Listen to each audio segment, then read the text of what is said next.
Good afternoon, members of the press and the wider audience. Let me take this opportunity in welcoming you to this, an Office of the Leader of the Opposition's press conference, and it concerns the recent incident that happened at the Regional Democratic Council, Region Number 4.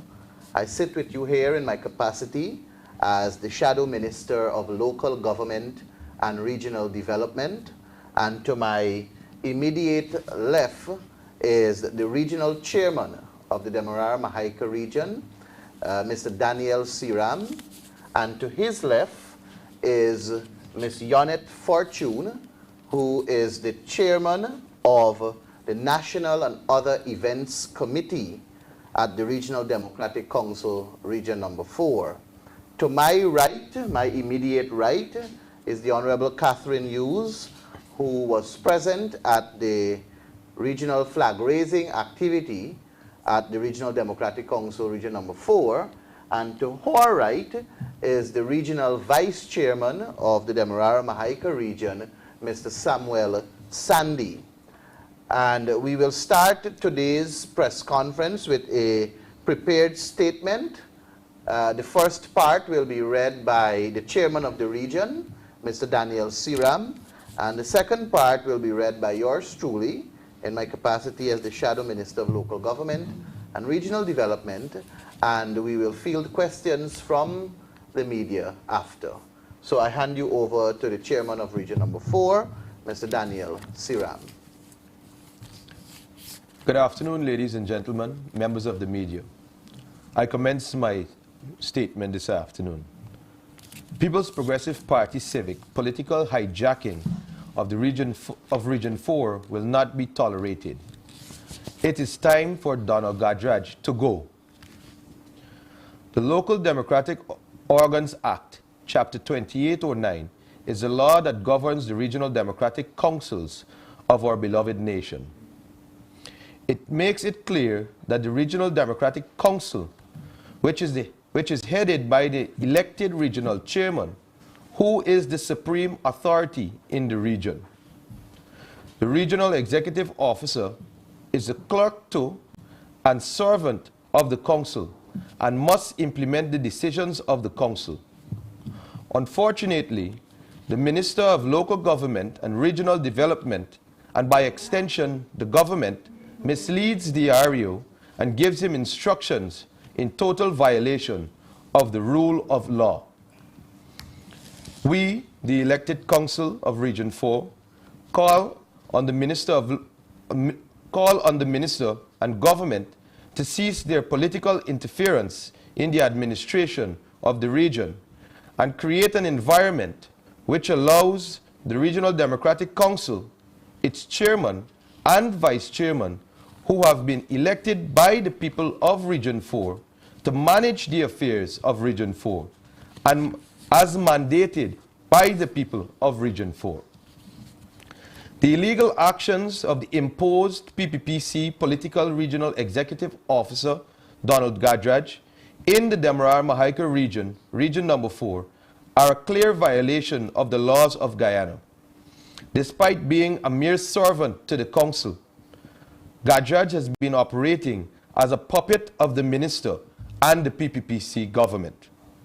He blatantly ignores the elected representatives of the people and operates as a political enforcer for the minister and the PPPC government. It is unacceptable and unlawful for Mr. Gadraj to be able to continue his egregious behavior, especially given that Region 4 is governed by the APNU, AFC, which won Region 4 and is the legitimate representative of the people of Region 4. Clearly, the Minister of Local Government and Regional Development and the PPPC are seeking to grab power through the back door, which is a clear indication that the Minister and the PPPC do not believe in local democracy or the rule of law.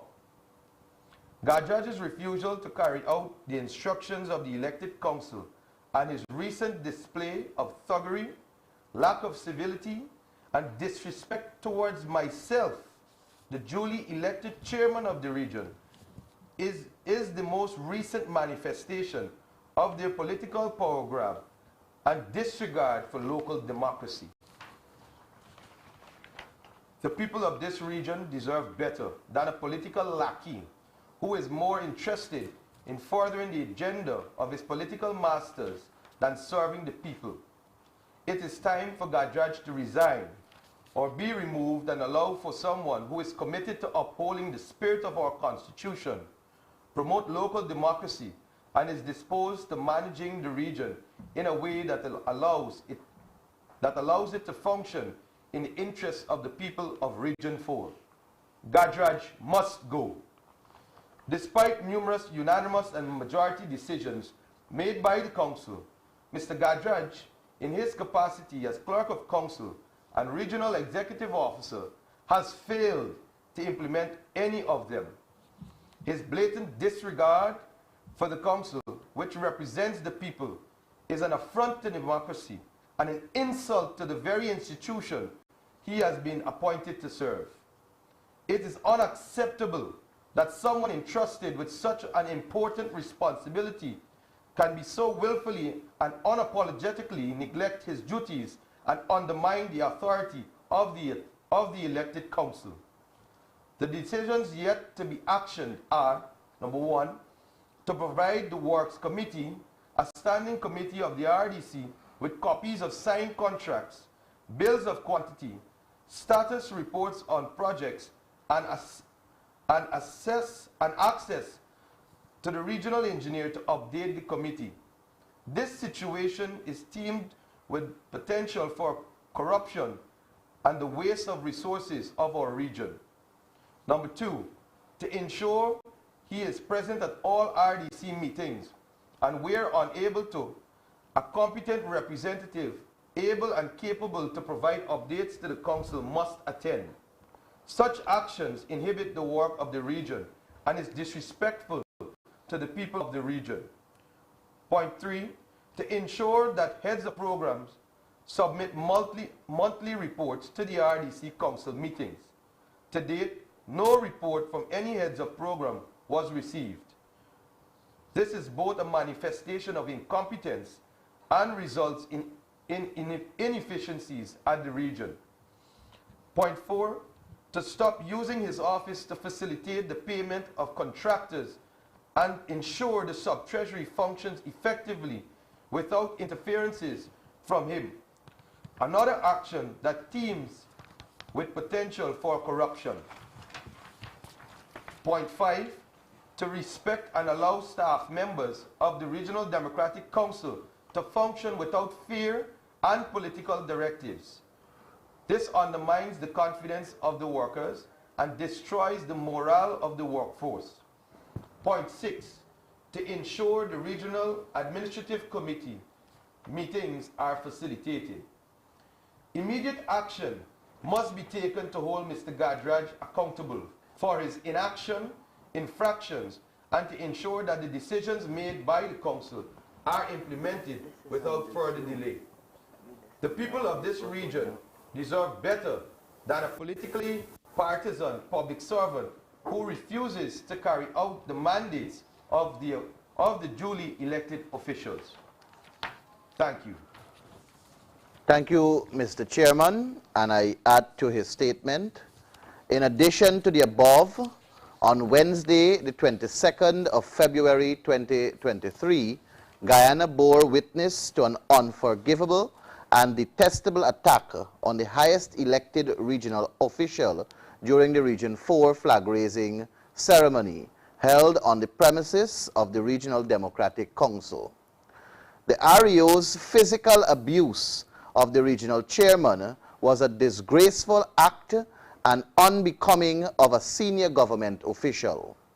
It is an egregious attack on democracy and a distasteful act of disrespect and must be condemned by all and be met with swift and decisive corrective action.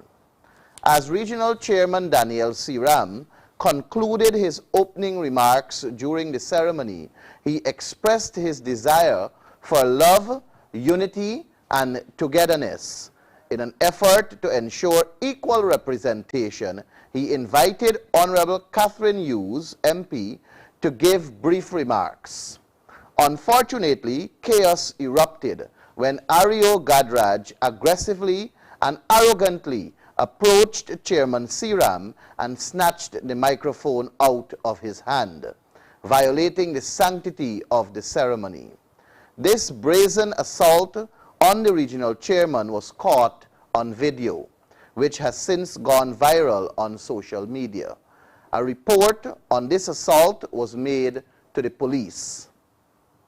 Donald Gadraj is a political crony appointed by the government, and his reprehensible actions reflect the political behavior of those in power. The government must now take decisive action to reprimand and remove Gadraj from his position. Keeping him will only serve to reaffirm that the much touted One Guyana mantra is nothing more than a meaningless slogan and a farce devoid of any true substance. The people of Guyana demand and deserve better than this. It is our collective duty to uphold the principles of democracy and ensure that elected officials are treated with the utmost dignity and respect. Failure to do so would be a blatant disregard for the rule of law and the will of the people. And may I add that the Regional Democratic Council, in their preparation for regional flag raising, passed a program, approved a program, the Regional Democratic Council approved a program which I have a copy of in my hands. And in this program, there was an agenda item slated between the hours of 1350 to 1400 hours, remarks from a representative of the opposition. This is the approved program of the council. I am guided that the regional executive officer hijacked the program, named himself as the chairman of the proceedings, because from the approved program which I have in my hands, it is Mr. Nielsen Mackenzie, who was approved by the council to be the chairperson. Mr. Gadraj, as I am guided, hijacked that program, named himself as the chairperson on the day in question, and subsequently went ahead with his program, which, in my humble opinion, is insubordination and ought to be dealt with in a very condign way and must be addressed. I also have a copy of the article that was carried by the Department of Public Information, where the representative from the government side is Minister Anthony, Frank Anthony, and in his address, he called for unity to accelerate the country's development. And I see no mention in the article concerning what unfolded between the regional chairman and regional executive officer, but wish to say that unity is not a one-way streak or a dictatorial approach. It requires cooperation, it requires love, unity, and togetherness in keeping with the message that was delivered by the regional chairman of the region. And it also requires respect for the rule of law and respect for the Local Democratic Organs Act, Chapter 2809, which governs the administration of the regions in this country. With that said, I wish to open the floor for questions from the media, and as usual, you can indicate by show of hands and you will be acknowledged. I want to first acknowledge Mr. Javon Vickery and ask that he go ahead. Yeah, just hear me? Yes, I'm hearing you. Okay, so the volume is kind of low on your end, so you really very perfect, but I got really the last minute of what you said. So anyway, my questions are to Mrs. Sierra. Now, since I inherited against Mr. Badrash. This has been happening since last Wednesday. Have you heard anything back from the police? It's been more than 72 hours. That's the first question. And secondly, you made mention of also him having to provide copies of signed contracts, bills, and all everything this. I know you're accusing him of fraud. Have you found any internal investigation might give you some suspicion rather for you to ask the specific things? That's my question.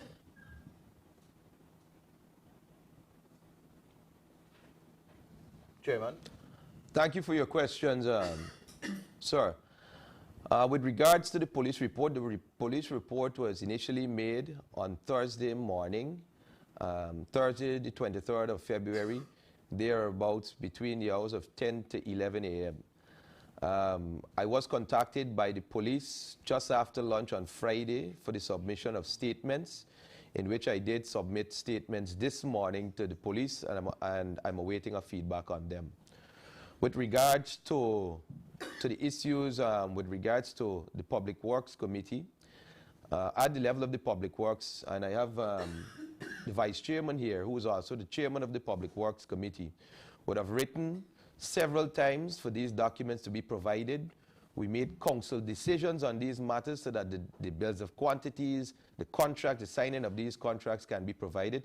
However, up until now, the REO has not submitted any of these to the council nor to the Public Works Committee, and he's very selective on the information he allows the regional engineers provide to the council and to the elected officials of the region.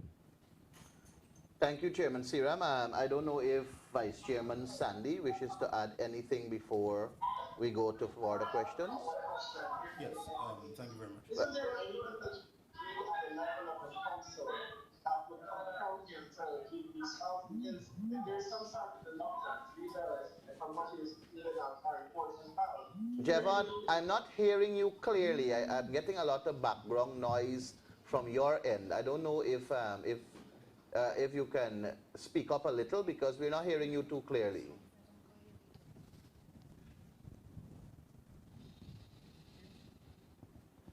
Are you hearing me, Jevon? I'm not sure if we may have lost him there, but I want to ask Vice Chairman Sandy if he would like to add to what the original chairman said just now. Go ahead. Yes, from the time Mr. Gajraj took over as Regional Executive Officer of Region 4, that would have been in 2021, January of 2021, the Works Committee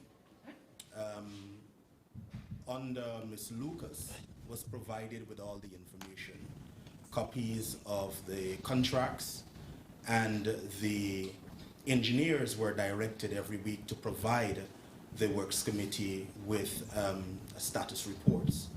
Apart from that, there is a requirement that the Works Committee inspect works before payments are made.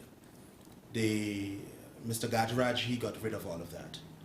And we have raised those issues in almost every month of our statutory meetings.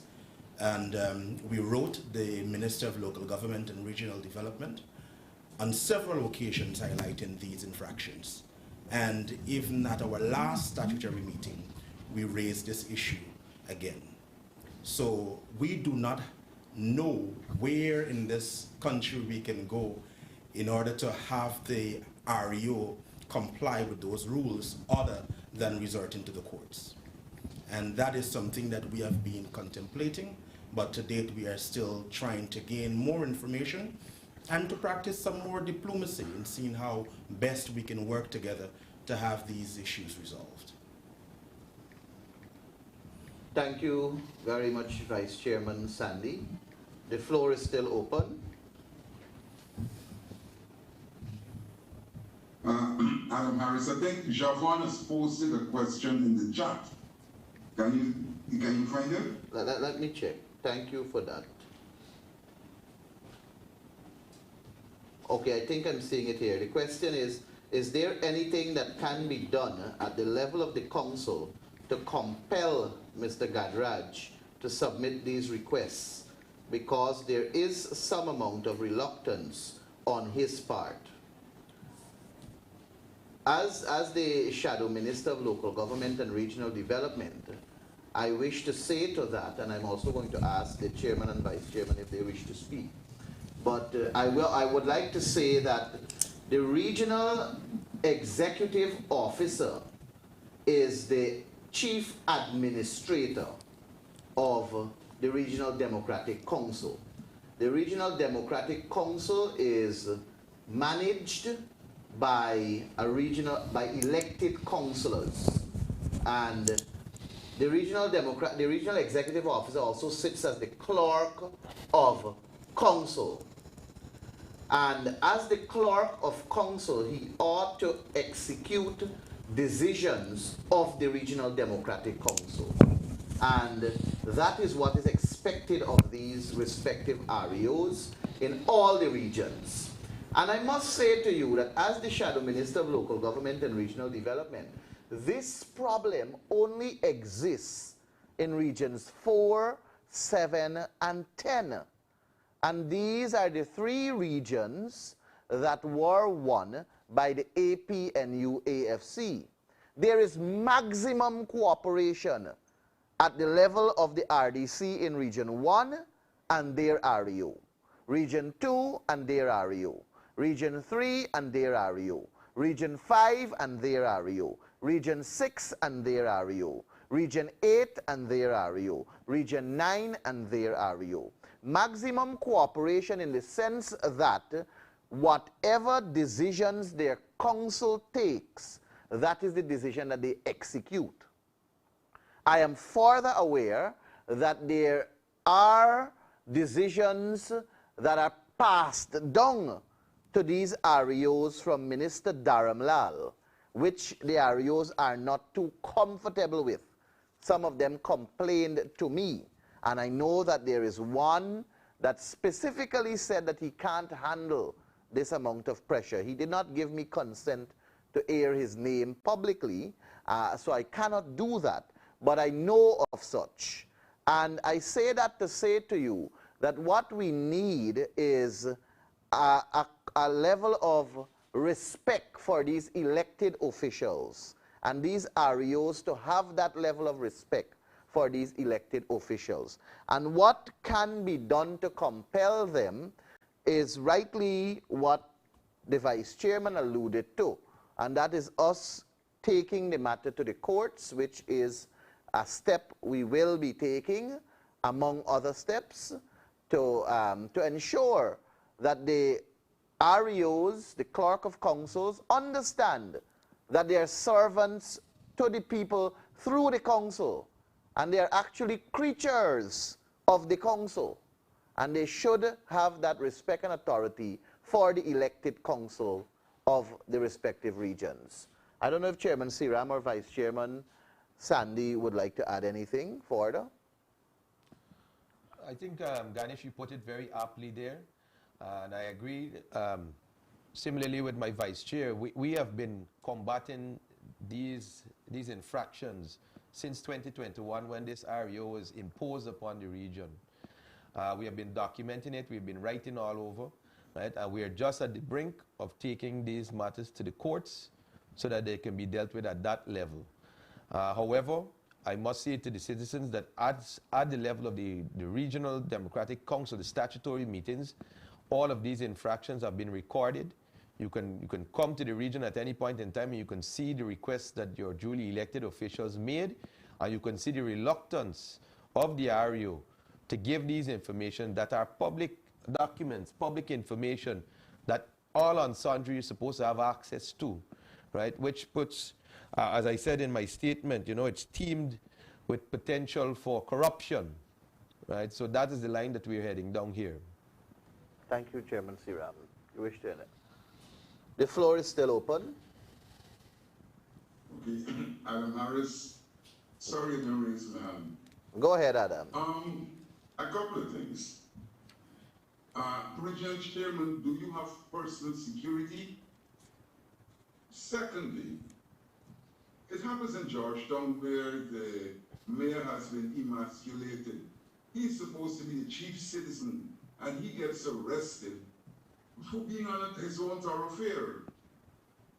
Thirdly, sir, there is a law which says that you have the right to protect and defend yourself. Why didn't you physically resist Mr. Gajraj? Firstly, Adam, thank you for your questions. Firstly, the only security I have is at my place of residence that is provided through the region. And I must say that it was quite alarming that an unknown individual came to my place of residence on last Friday and claimed that he was sent by the regional administration, by the office of the regional executive officer, to check on my security, which I found very alarming. Secondly, what is going on in the municipality of Georgetown? The similar instances are happening at the regions. But here it is that it actually escalated to violence. Now, Adam, I heard your question on why I didn't react in such a manner. And this is where you separate the personalities. I came to an event to preach and to go on a platform of peace, love, unity, and togetherness. And here you have an REO who was sent by an administration who preaches one Guyana, and he came with violence.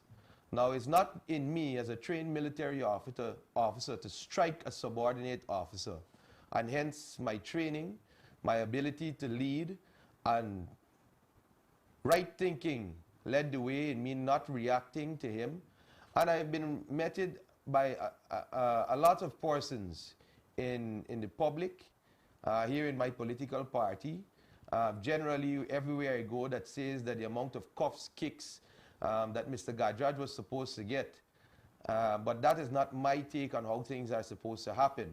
At no point in time any Guyanese is supposed to be allowed to strike another Guyanese, needless to say, whatever the situation is or whatever is you think may have been warranted. I am somebody's husband, somebody's son, somebody's nephew. So, you know, I am somebody, I am Guyanese. And at no point in time, any Guyanese should be treated the way I was treated, more so as Daniel Siram, and more so, even so, as a regional chairman, your duly elected official of the region. And let me add to what Chairman Siram said to your question, Adam.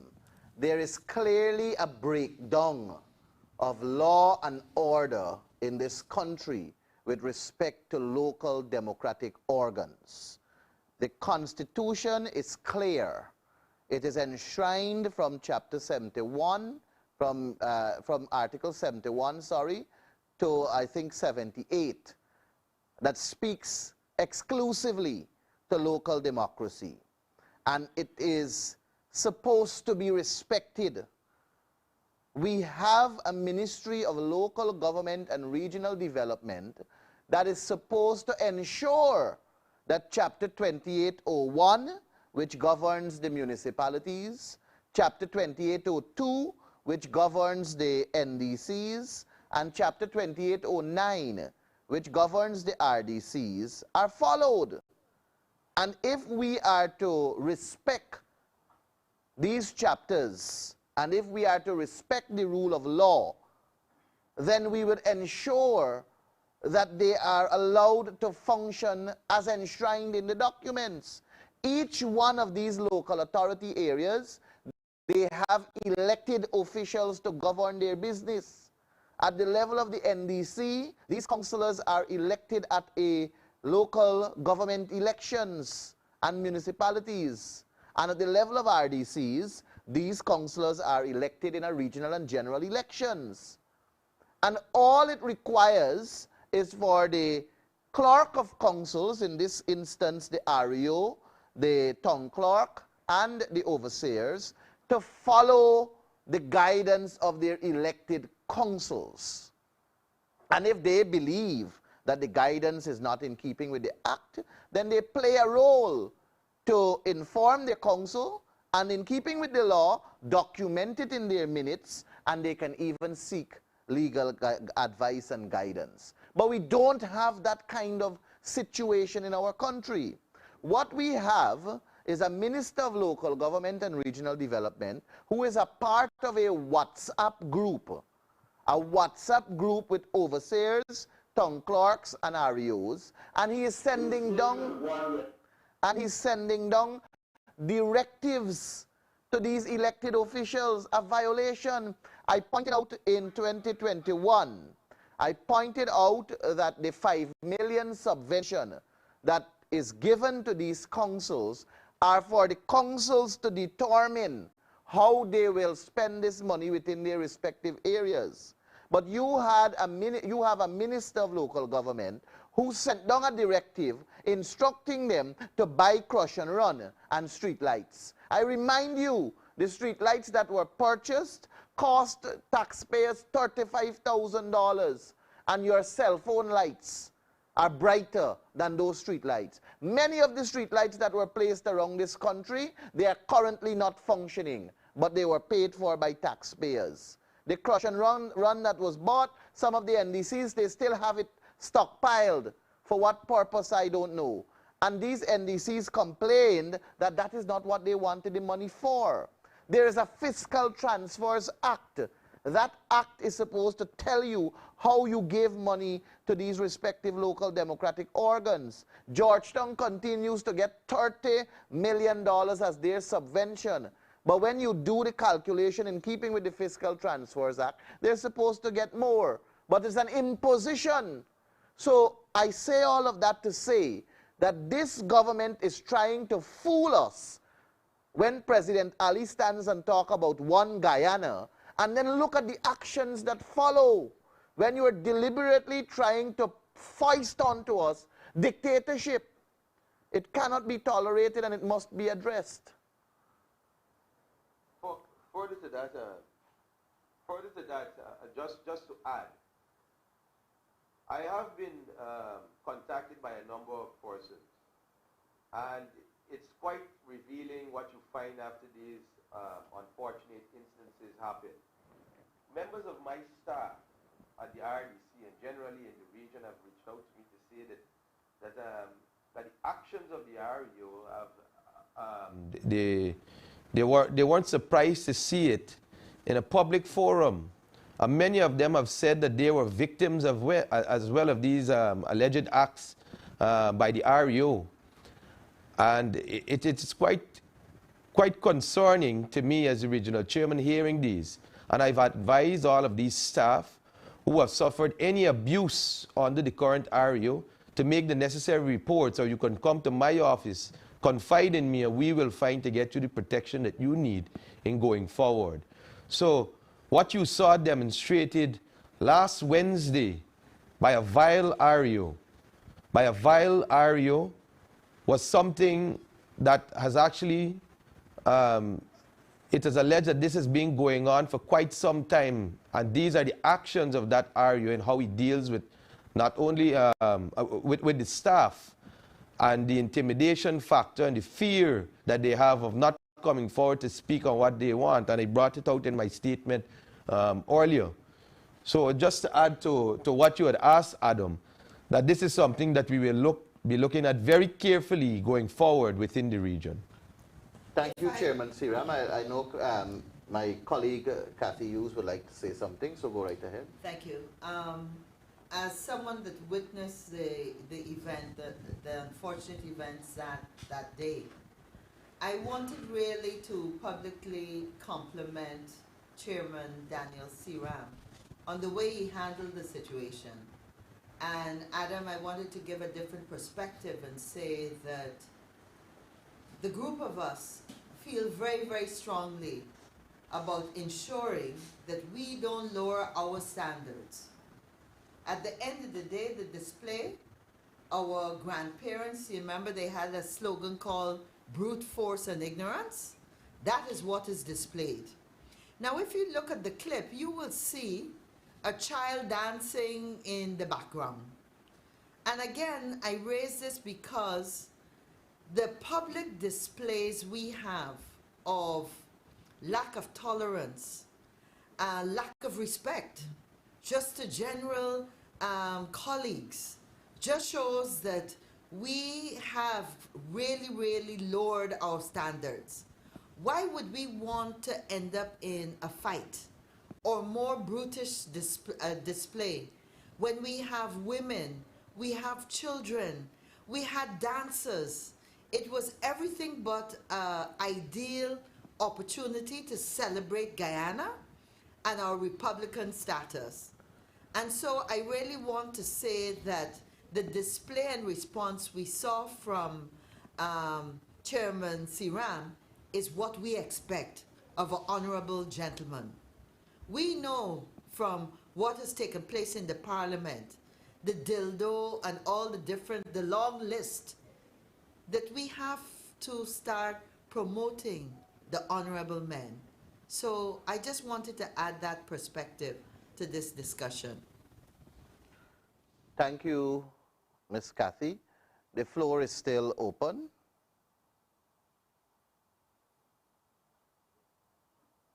Can I ask this question? Given that the RU appears to be the powerhouse, can he usurp the powers of the regional chairman?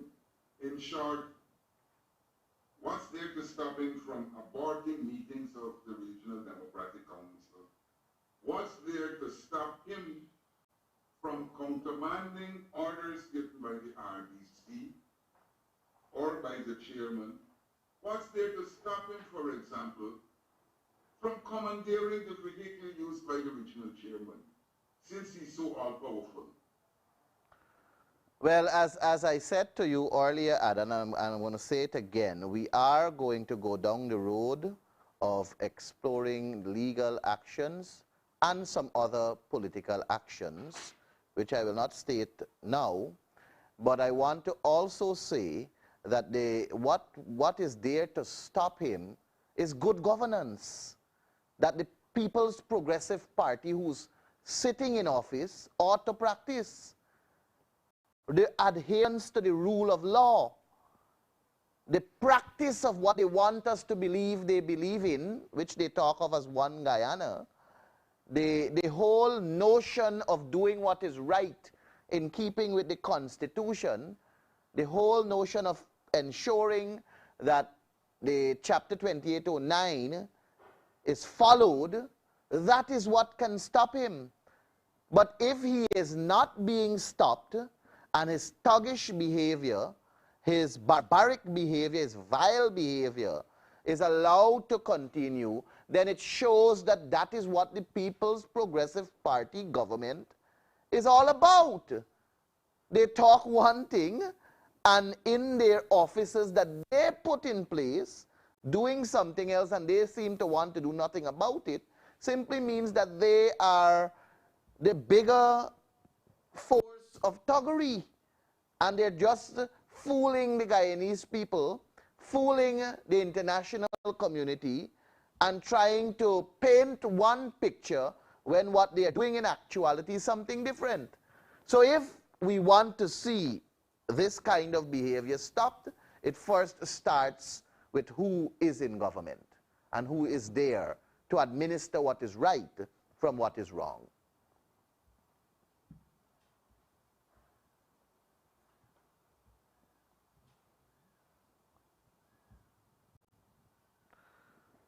So I trust that there is no other question. I want to thank all of you for attending. Yes. I'm now seeing your hands there, Tamika.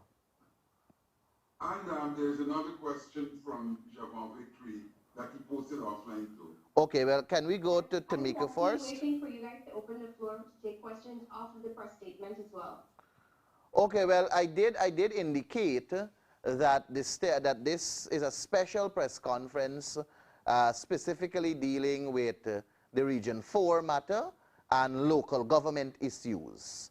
So I'm not sure if you have any question along that line, but I am aware that the leader of the opposition would normally have his weekly press conference, and I'm not sure if it's a question for him or for me in my capacity as shadow local government minister. So I don't know, you can decide if you're going to go ahead or not. My question was to you directly regarding the motion you had submitted to the National Assembly on the gas to energy project. I think Ms. Kathy Hughes is there, and she reported that her questions were refused basically. So I wanted to know if you have received a response and perhaps what that might be. Oh, well, I have not received a response, save and except to say that another motion that goes a little bit more in depth was submitted, and I was advised about that other motion, and I think I saw the other motion, which is from our parliamentary side also, that goes into a greater detail, and to that extent I removed my motion. I want to further say that a motion that will be tabled in Parliament is a motion that seeks to cap the amount of days the clerk and the speaker have to decide on the acceptance of motions and questions. Because what we found as the parliamentarians is that you submit these questions and these motions in a timely manner to deal with matters that are current, and because of the length of time we take to have parliament sittings, and because of the standing orders requirement in terms of days that it ought to be on the notice paper before going on the order paper, we find that it takes a long time to be approved. And you see, after the approval, that's when these days are counted. I stand corrected, but I think for questions, it takes 12 days. It has to be on the order paper for 12 days. I stand corrected on that. And I think for motions, it takes about the same time or a little longer. I will go through back the standing orders to familiarize myself. But those days are only counted after the approval of the speaker. So the motion that was submitted in my name to assist us parliamentarians, which is a simple motion, is to give the clerk of the National Assembly 4 days to ensure that the questions and motions are in keeping with the standing orders, and then he submits it to the speaker for his final approval. And we are also asking for the speaker's time of having these questions and motions on his desk be 4 days also, after which he notifies the members that are asking the questions or submitting the motions what are the objections and how they can correct it to keep it in, to bring it in line with what ought to be approved, so that it can go on the notice paper faster and can satisfy the requirement in terms of days on the notice paper before it makes it to the order paper. Thank you very much, Mr. Mahipal. You're welcome. Can you please confirm who was the other opposition member that submitted the fresh motion, and give me the date perhaps? Would it be possible for us, the members of the media, to have a copy of that motion, that new motion that is being submitted? I am sure that that motion can be made public, but I don't want to usurp the authority of the chief whip of the opposition. I'm going to forward your question to him, and I'm going to ask him to engage you if that's okay. And I'm sure, like he has done many times, he will share it in the media group.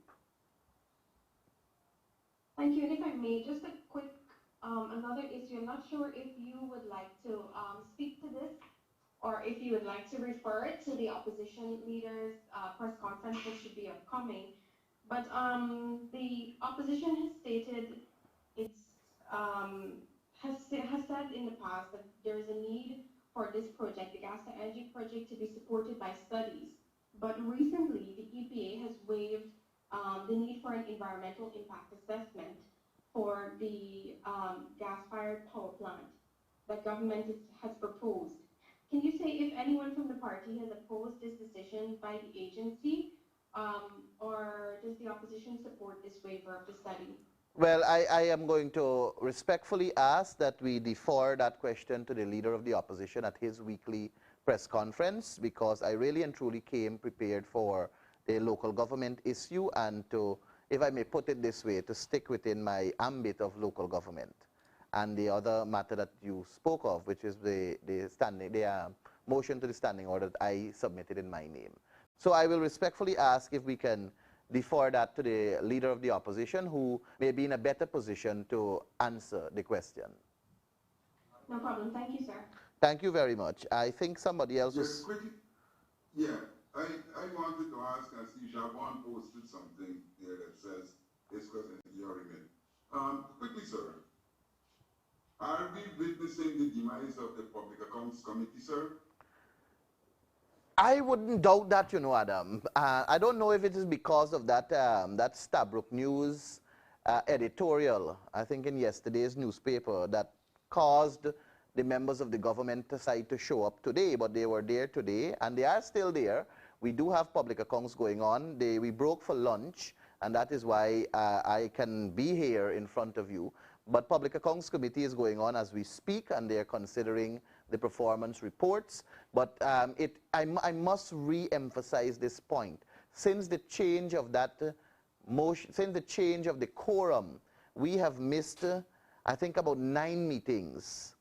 9 meetings we have missed. So it could very well be that we're witnessing the breakdown of the Public Accounts Committee and what it is supposed to stand for.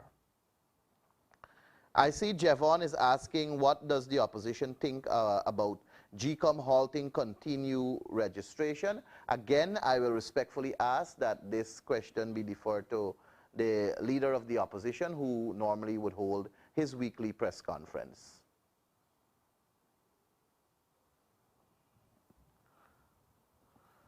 And if there are no other questions, I want to, oh, I see Davina from Kaichor News, sorry. Ahead, yeah? Yes, go ahead, sorry. Go ahead, Miss Davina.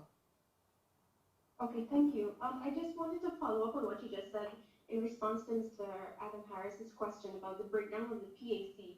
You said this may very well be the case, but what does the opposition plan to do about this issue? Well, we will have to continue to publicize every time the government side fails to come to PAC, because it is them who changed the quorum through their one-seat majority in the National Assembly. It is them who came with a motion requiring a Public Accounts Committee that since 1963 was existing on a quorum that says any 3 members. They, in this day and age, thought it best to say 2 from government, 2 from opposition, and the chairman.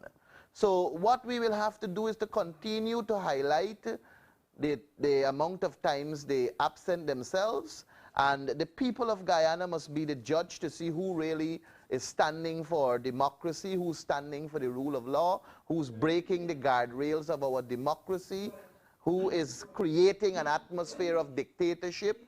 The people of Guyana must recognize that in this 21st century, we are faced with this kind of callous behavior, this kind of dictatorial administration, and this kind of government that is escaping, or they're rudely escaping the guardrails of our democracy that is expected to protect the people's money. And the international community must pay attention to this, and everybody must recognize the importance of the Public Accounts Committee and who are really the blockage to transparency and democracy.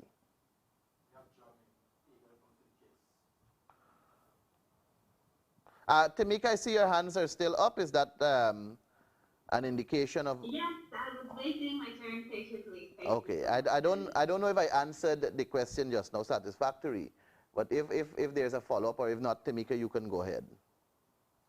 Oh, my vote wasn't about the Public Accounts Committee. I was pertaining to the local government elections, actually. There have been some rumors that APNU only intends to contest election in its stronghold areas, and this has garnered some criticism of the opposition neglecting other communities by doing this. Can you say anything if there's any truth to these rumors and any rebuttal to what's being said? I am not aware of anything of that nature, and I know also that the APNU-AFC has great respect for the rule of law and the people of this country, and I'm going to say to you that the APNU AFC will meet and they will have discussions surrounding local government elections. And I know that decisions will be made, and I'm actually certain that it will be communicated to the media. And what I will further say is don't always go with rumors. Okay, thank you for that. You're welcome, my Can dear. you say for certain if the APNU will be contesting the local government elections, given that the date has been put out there? I know last year you had some contentions and about it, but would you be able to say if for certain you guys will be contesting the elections? I will ask that we leave that for the leader of the opposition's press conference. I can say to you that the APNU, they are frequently meeting, they're frequently deliberating, and they're frequently engaging with their constituency. And they are, as you know, there are a series of public meetings the leader of the opposition would normally be on, and there are a lot of discussions that are going on. So I will ask that you leave that question for the leader of the opposition, and I'm sure it will be answered in the near future. Okay, I have one more question for Ms. Hughes, if I could be allowed. Can I ask, I see that there's a name here, Jermaine Abel from St. Kitts. I'm not sure if, can I take him and then come back to you, Mr. Mika? Okay. Thank you. Mr. Abel, you can go ahead. Go ahead with the press conference. I'll come in with the question after Tamika's follow-up. All right, no problem. Timika, you can go ahead. Well, it wasn't actually a follow-up. I had a question for Ms. Hughes. I know at the AFC press conference last week, Friday, they made some mentions about the carbon credits, and Amerindians should be given a larger share, while a number of other things were also listed. The president has since released a message where he has blamed the APNU and AFC for not negotiating the carbon credit deal earlier and going in on the APNU and AFC track records on Amerindian development, particularly as it pertains to land titling and nothing being done during your period as when you were in government. And he mentioned not building any schools. And so can you say how the APNU feels about not having negotiated the carbon credit deal under their own tenure, when the president is saying that it was possible, but the APNU AFC did not do it? Tamika, I am not an ardent listener of the propaganda and misinformation that is constantly thrown out by the highest officer of this land. The fact that if we just use this GYETI situation as an example, we now hear, long after the president sat down on a Sunday morning and gave us his rendition of how angry he was, the president took no responsibility for the fact that the individual he appointed as chairman of that committee was literally missing in action for more than 5 months. Everybody can go online, go to DPI between 2015 and 2020, and you will see the amount of work that was done by the APNU AFC coalition. Today, before I came here, the meter reader came to read the water meter at my house. I had to say to her that the water coming through our taps is now back to the rusty brown water with lumps and things floating in it. I give credence to former Minister Van West Charles, who instituted and opened water treatment plants in all parts of the hinterland, and who delivered to Guyanese water that was absolutely clear and clean. And all of a sudden, like the garbage that's on the road, we now have dirty water. We have more incidents of blackouts. We have more accidents on the roads and less police enforcement. Although we instituted a Safe City program with more than 200 cameras throughout the length and breadth of this country, which makes policing and rapid response to anything that happens on our roads possible in the shortest possible time. So I will say that I will not waste the time in this press conference responding to your question. I think what I have said is more than adequate. Within the former president's office, we had a unit that looked very, very closely and operated to ensure that we continue to protect our environment. It may not have been called the low carbon development strategy, but it is not as if gains were not made under that program. We ensured that we collected, in the ministry that I manage, we collected 17 million US from the same GRIF fund.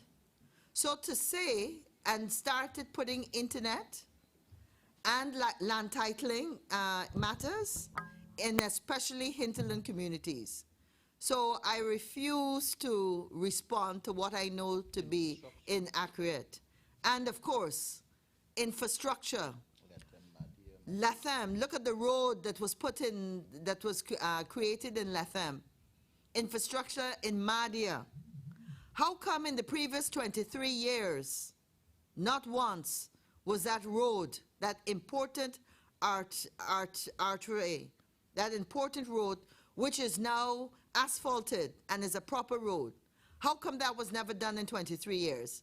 So I expect you as a reporter to come armed with some facts and to be a little more objective in your questioning.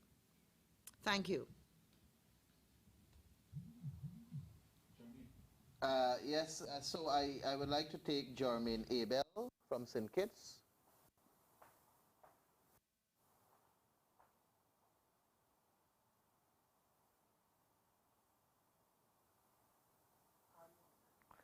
Jermaine, are you hearing me? All right, I'm guessing that he no longer has a question. So with that said, let me thank all of you for being here today to carry this press conference, and to the viewership at large. Thank you very much for your presence, and I trust that we did answer all the questions that were asked, and I trust that the media will assist us in ensuring that we hold the government accountable to their actions, especially with what has transpired at Region Number 4, the disrespect to an elected officer, and also the dictatorial manner in which this callous administration continue to operate. Thank you very much, members of the media. Thank you very much to the audience at large. Do have a pleasant rest of the day.